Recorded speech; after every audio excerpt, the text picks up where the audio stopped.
अस्सलाम वालेकुम, मेरा नाम अज़वर है। माइक्रोसॉफ्ट एक्सेल के सिलसिले का एक और लेसन। आज के लेसन में हम कोर्स रिव्यू करेंगे, अपना कोर्स स्ट्रक्चर रिव्यू करेंगे और देखेंगे कि कुछ गैप्स अगर रह गए हैं तो उनको फिल करने की कोशिश करेंगे। तो मैं हूँ वेबसाइट पे education.fordandlot.com। इस वेबसाइट पे इस कोर्स का तमाम कोर्स स्ट्रक्चर, डिटेल्स, वीडियोस वगैरह दस्तियाब हैं।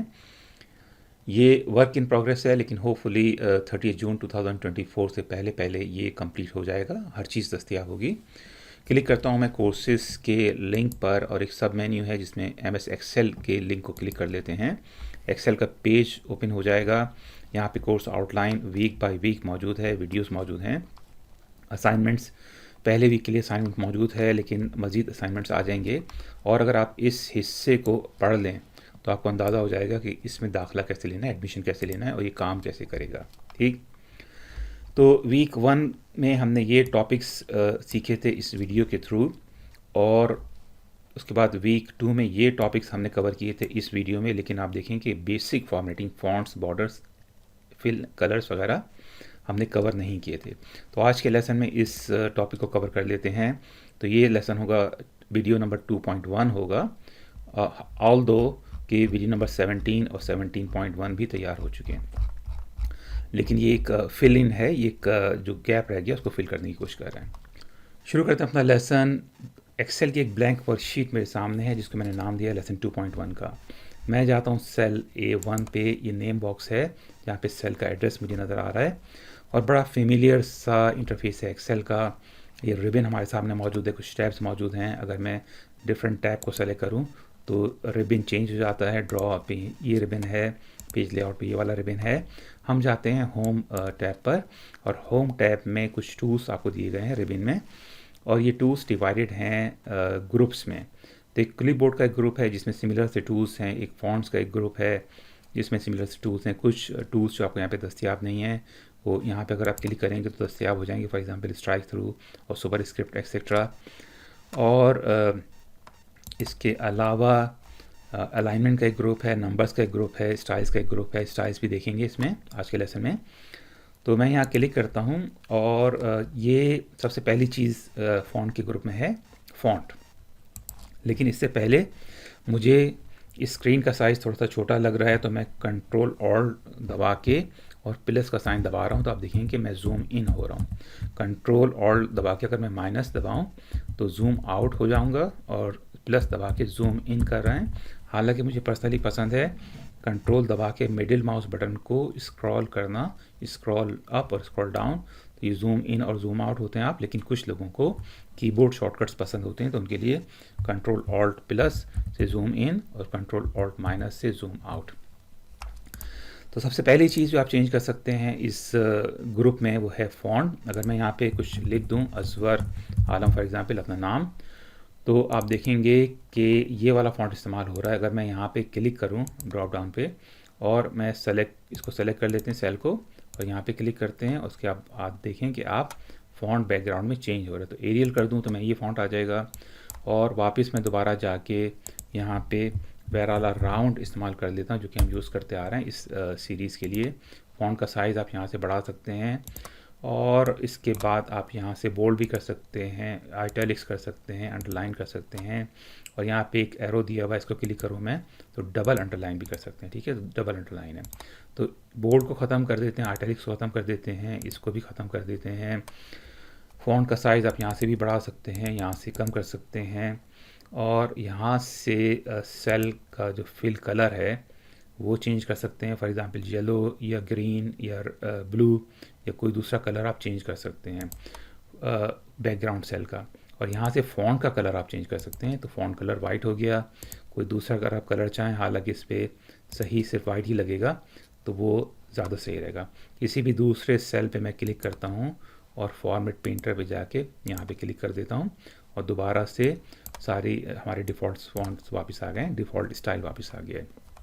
आप देखें कि टेक्स्ट अलाइन है इस वक्त लेफ़्ट बॉटम साइड पर, और मैं यहाँ से इसकी टॉप अलाइनमेंट चेंज कर सकता हूँ। टॉप आ गया, मिडिल आ गया, और ये लोअर अलाइनमेंट्स आ गई। ठीक है, और ये हॉरिजॉन्टल अलाइनमेंट है।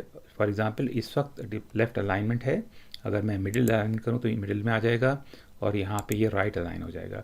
तो मैं सेलेक्ट कर लेता हूँ इस ऑप्शन को और इस ऑप्शन को, तो टेक्स्ट मेरा बिल्कुल सेंटर में आ गया।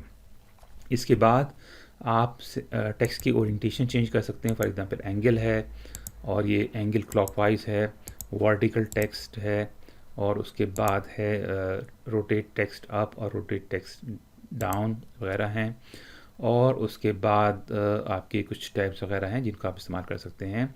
ये रैप टेक्स्ट का है। मैं यहाँ पे क्लिक करता हूँ फॉर्मेट पेंटर पे और उसको डबल क्लिक कर देते हैं, और उसके बाद ये दो ऑप्शन सेलेक्ट कर लेते हैं। और टेक्स्ट रैप अगर मैं लिखूँ कि जी अजवर आलम,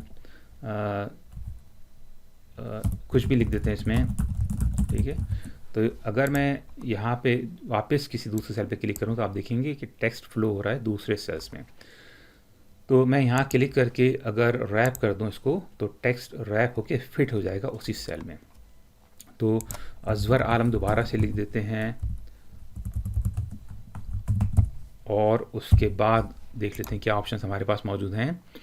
अलाइनमेंट के ऑप्शंस देख लिए हमने। ये मैंने आपको बताया था कि ये मर्ज एंड सेंटर है। फॉर एग्ज़ाम्पल ये हेडिंग है, और मैं ये यहाँ F तक के सेल सेलेक्ट कर लेता हूँ, A1 से लेकर F1 तक के, और मैं एक हेडिंग के तौर पे देना चाह रहा हूँ, और मैं चाहता हूँ कि अजवर आलम बीच में लिखा हुआ है, तो मैं मर्ज एंड सेंटर कर सकता हूँ। ठीक, तो ये तमाम सेल्स मर्ज हो गए हैं। आप देखें कि मैं इस वक्त सिर्फ A1 को सेलेक्ट कर सकता हूँ। अगर मैं B1 को सेलेक्ट करना चाहूँ तो I can not do that. C1 को, D1 को, E1 को, F1 को I can not select. G1 जो कि मर्ज नहीं है उसको मैं सेलेक्ट कर सकता हूँ। तो ये थोड़ा सा मर्ज एंड सेंटर का ड्रॉबैक होता है। इसके अलावा अगर आप व्यू में जाएं फॉर एग्ज़ाम्पल, तो यहाँ पे आप ग्रिड लाइंस गायब कर सकते हैं, फार्मूला बार गायब कर सकते हैं, हेडिंग्स गायब कर सकते हैं, यानी कि कॉलम्स के नाम और रॉ नंबर्स चेंज कर सकते हैं, गायब कर सकते हैं। ग्रिड लाइंस में दोबारा ले आता हूँ, फार्मूला बार दोबारा ले आता हूँ, दोबारा से होम रिबन पे चले जाते हैं, और what else that has to be taught. Okay, ये सेल बॉर्डरिंग है, ठीक है। तो यहाँ पे क्लिक करते हैं। अगर मैं थिक बॉर्डर आउटसाइड कर दूँ तो आप देखेंगे कि एक बॉर्डर क्रिएट हो गया है इस सेल के चारों तरफ, और इसमें आप दूसरे ऑप्शंस भी मौजूद हैं, बॉटम डबल बॉर्डर है, ड्रॉ बॉर्डर भी कर सकते हैं, एक्सेट्रा। तो फॉर्मेट को दोबारा से चेंज कर देते हैं और यहाँ पे चले जाते हैं। दोबारा से आप देखेंगे कि सेल्स क्लिकेबल हो गए हैं क्योंकि हमने सॉर्ट ऑफ अनडू कर दिया है। ठीक, अच्छा, ये था लेसन नंबर 2.1। इसके बाद हम मज़ीद कुछ अगले लेसन्स में चले जाते हैं। लेसन नंबर 17.2 जो कि हमारा लास्ट लेसन था, उसमें हमने ये एक वर्कशीट क्रिएट की थी जिसमें सम इफ्स वगैरह के कुछ फार्मूले दिखाए थे। एक शू शॉप का सेल्स रिकॉर्ड था। उसके बाद हमने एग्रीगेशन की थी। रेवेन्यू बाय ब्रांड हमने देखा था किस तरह से कैलकुलेट हो सकता है। रेवेन्यू बाय टाइप हमने देखा था किस तरह से कैलकुलेट हो सकता है। Revenue by invoice. तो 3 मुख्तलिफ तरह के डेटा एनालिसिस किए थे हमने। लेकिन आप देखेंगे कि शीट बड़ी ब्लैंक सी है, बड़ी वाइट, ब्लैक एंड वाइट सी है। तो इसको थोड़ा सा कलरफुल करते हैं with the help of styles. तो मैं यहाँ पे लिखूँगा फॉर एग्ज़ाम्पल सेल्स रिकॉर्ड कर देते हैं इसको, और यहाँ पे इन तमाम सेल्स को मैं सेलेक्ट करके यहाँ पे instead of merge and centre, मैं चाहता हूँ कि ये डेटा हमारा सेंटर में नज़र आए, लेकिन जो मुझे पसंद है वो है अलाइनमेंट में जाके, और ये अलाइनमेंट का टैब मैंने चूज़ किया हुआ है, और सेंटर अक्रॉस सिलेक्शन। इसका फ़ायदा ये है कि ये सारे सेल्स सेपरेट हैं। A1 भी सेलेक्टेबल है, B1 भी, C1 भी, D1 भी, लेकिन हमारे पास ये डेटा सारा इस तरह से सेंटर में आ गया है। इसको सेलेक्ट कर लेते हैं और सेल स्टाइल में सेलेक्ट कर लेता हूँ, चेंज कर देते हैं, इसको ग्रीन कर देते हैं। फ़ॉन्ट का साइज़ मैं बढ़ा देता हूँ, इसमें यहाँ से भी बढ़ा सकता हूँ। और उसके बाद इस सेल, इन तमाम सेल्स को सेलेक्ट करके और सेल स्टाइल हम दूसरा चेंज कर लेते हैं। फॉर एग्ज़ाम्पल ग्रीन कर देते हैं या ऑरेंज कर देते हैं, और इसको भी ये सेंटर अक्रॉस सिलेक्शन कर देते हैं। अलाइनमेंट में जाके horizontal alignment, centre across selection, और इसका भी थोड़ा सा फ़ॉन्ट साइज़ में बढ़ा देता हूँ ताकि थोड़ा सा मुख्तलिफ लगे। अब ये हेडिंग्स हैं, इनका भी यहाँ पे आप वेरी क्विकली सेल स्टाइल में जाके और कुछ दूसरा स्टाइल चूज़ कर लेते हैं। अब यहाँ पे मैं क्लिक करता हूँ किसी भी सेल पे और डबल क्लिक कर देता हूँ फॉर्मेट पेंटर पे, और ये रेवेन्यू बाय टाइप, और इसको भी अलाइनमेंट में जाके, बल्कि इसको लेफ़्ट अलाइन ही रहने देते हैं, और उसके बाद यहाँ पे मैंने डबल क्लिक किया था, यहाँ पे डबल क्लिक कर लेते हैं ताकि फॉर्मेट पेंटर हम एक ही दफ़ा में कई चीज़ों पे अप्लाई कर सकें। फॉर एग्जांपल इसको चेंज कर देते हैं, नंबर ऑफ़ कस्टमर्स, और रेवेन्यू बाय इनवॉइस चेंज कर देते हैं, और रेवेन्यू बाय ब्रांड और यहाँ पे रेवेन्यू बाय ब्रांड के लिए कोई दूसरा ऑप्शन चूज़ कर लेते हैं, स्टाइल में जाके फॉर एग्ज़ाम्पल ऑरेंज कर देते हैं। ठीक, मज़ीद थोड़ा सा बेहतर देखने के लिए इसको मैं जाता हूँ व्यू के टैब पर और मैं ग्रिड लाइन्स हटा देता हूँ सिंपली। ठीक है, और ये आपको शीट किसी कदर बेहतर नज़र आ रही है। कंट्रोल ऑल्ट माइनस कर लेते हैं इसको ताकि डेटा हमें तकरीबन तमाम डेटा वन गो में नज़र आ जाए। तो थोड़ी सी बेहतर इस तरह से आप फॉर्मेटिंग वगैरह कर सकते हैं। ये बेसिक कुछ फॉर्मेटिंग के रूल्स हैं, और बहुत ज़्यादा ऑप्शंस हैं। This nothing that can teach you everything, otherwise lesson बहुत ही बोरिंग और बहुत ज़्यादा तवील हो जाएगा। तो मेजॉरिटी ऑफ द चीज़ें, मेन चीज़ें आपने सीखना होती हैं, मेजॉरिटी ऑफ द नॉलेज आपको आती है जैसे जैसे आप कोई सा भी टूल इस्तेमाल करते हैं। अगर आप एक्सेल को इस्तेमाल करेंगे तो बहुत सारी दूसरी चीज़ें पता चलेंगी that are not used as frequently as some of the other tools are used, लेकिन यूज़फुल होते हैं बहरहाल। होपफुली आज का लेसन कुछ लोगों के लिए सूदमंद साबित होगा। अपना ख्याल रखें, ख़वातीन की रिस्पेक्ट करना सीखें और अपने कामों को दयानतदारी से करें। किसी भी इल्म को मेहनत से सीखना एक इबादत है, और इबादत की जगह अल्लाह की तरफ से। मिलते हैं अगली वीडियो में। अल्लाह हाफ़िज़।